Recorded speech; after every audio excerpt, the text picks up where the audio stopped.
প্রিয় মতিহার, পরশু বিকালে এসেছি কলকাতা।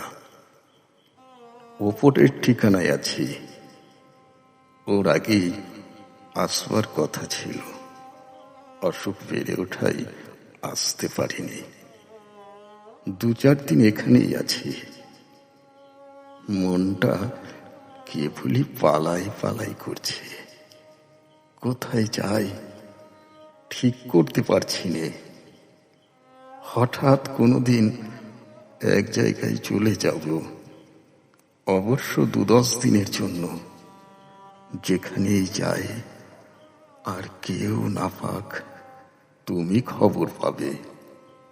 বন্ধু, তুমি আমার চোখের জলের মতিহার, বাদল রাতের বুকের বন্ধু।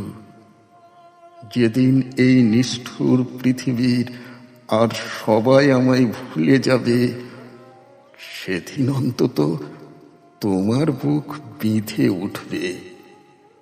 তোমার ওই ছোট্ট ঘরটিতে শুয়ে, যে ঘরে তুমি আমায় প্রিয়ার মতো জড়িয়ে শুয়েছিলে, অন্তত এইটুকু সান্ত্বনা নিয়ে যেতে পারবো।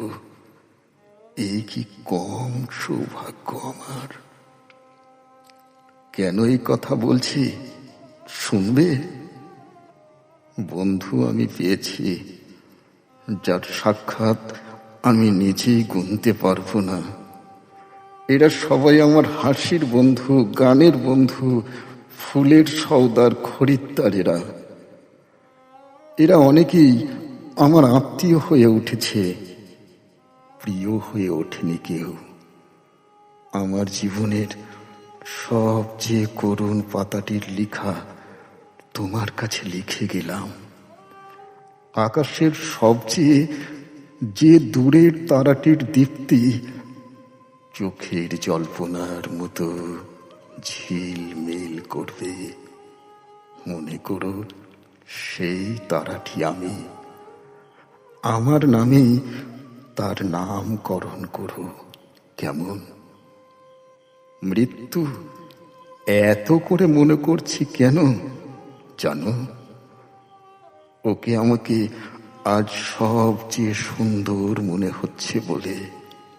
মনে হচ্ছে জীবনে যে আমায় ফিরিয়ে দিলে, মরলে সে আমায় বরণ করে নেবে। সমস্ত বুকটা ব্যথায় দিন রাত টন টন করছে।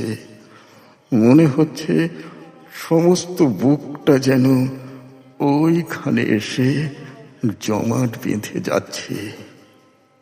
ওর যদি মুক্তি হয় বেঁচে যাব, কিন্তু কি হবে কে জানে।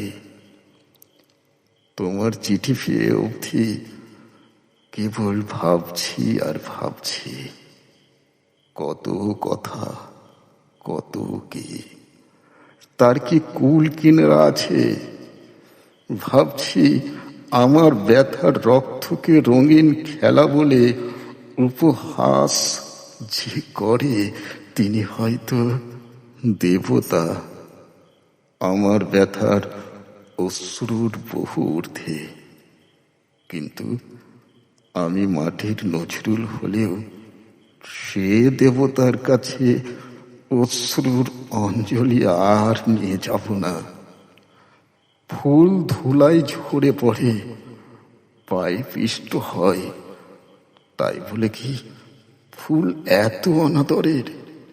ভুল করে সে ফুল যদি কারোর কপলেতে খসে পড়ে এবং তিনি যদি সেটাকে উপদ্রব বলে মনে করেন, তাহলে ফুলের পক্ষে প্রায়শ্চিত্ত হচ্ছে এক্ষুনি কারোর পায়ের তলায় পড়ে আত্মহত্যা করা।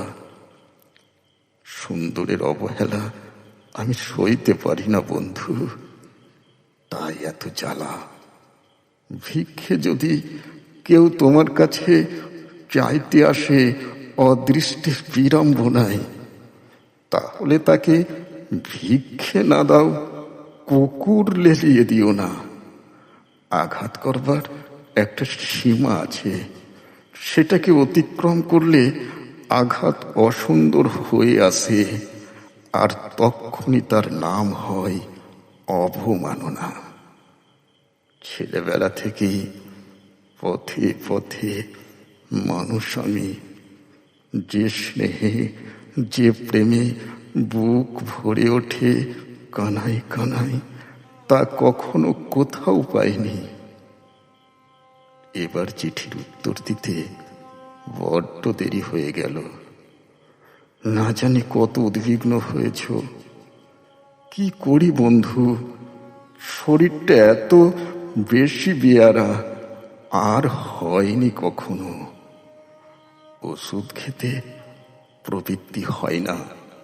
আমায় সবচেয়ে অবাক করে নিশুতি রাতের তারা।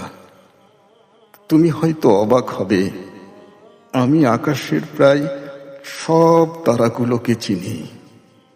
তাদের সত্যিকারের নাম জানি নে, কিন্তু তাদের প্রত্যেকের নামকরণ করেছি আমার ইচ্ছে মতো। সেই কত রকম মিষ্টি মিষ্টি নাম, শুনলে তুমি হাসবে। কোন তারা কোন ঋতুতে কোন দিকে উদয় হয় সব বলে দিতে পারি। জেলের ভিতর যখন সলিটারি সেলে বন্দি ছিলেন, তখন গরমে ঘুম হতো না। সারা রাত জেগে কেবল তারার উদয়াস্ত দেখতাম। তাদের গতিপথে আমার চোখের জল বুলিয়ে দিয়ে বলতাম, বন্ধু, ওগো আমার নাম না জানা বন্ধু, আমার এই চোখের জলের বিচ্ছিরি পথটি ধরে তুমি চলে যাও অস্তপারের পানে। আমি শুধু চুপটি করে দেখি। হাতে থাকতো হাত করা, দেওয়ালের সঙ্গে বাঁধা, চোখের জলের রেখা আঁকাই থাকতো মুখে। আচ্ছা বন্ধু, ক ফোঁটা রক্ত দিয়ে এক ফোঁটা চোখের জল হয়? তোমাদের বিজ্ঞান বলতে পারে? এখন শুধু কেবল জিজ্ঞাসা করতে ইচ্ছে করে, যার উত্তর নেই, মীমাংসা নেই। সেই সব জিজ্ঞাসা যেদিন আমি ওই দূরের তারার দেশে চলে যাব, সেদিন তাকে বলো এই চিঠি রেখে সে যেন দুফোঁটা চোখের অশ্রুর দর্পণ দেয় শুধু আমার নামে। হয়তো আমি সেদিন খুশিতে উল্কা ফুল হয়ে তার নতুন খোঁপায় ঝরে পড়ব। তাকে বলো, বন্ধু, তার কাছে আমার আর চাওয়ার কিছু নেই। আমি পেয়েছি, তাকে পেয়েছি আমার বুকের রক্তে, চোখের জলে। আমি তার উদ্দেশ্যে আমার শান্ত স্নিগ্ধ অন্তরের পরিপূর্ণ চিত্তের একটি সশ্রদ্ধ নমস্কার রেখে গেলাম। আমি যেন শুনতে পাই সে আমায় সর্বান্তঃকরণে ক্ষমা করেছে। ফুলের কাঁটা ভুলে গিয়ে তার ঊর্ধ্বে ফুলের গন্ধই যেন সে মনে রাখে।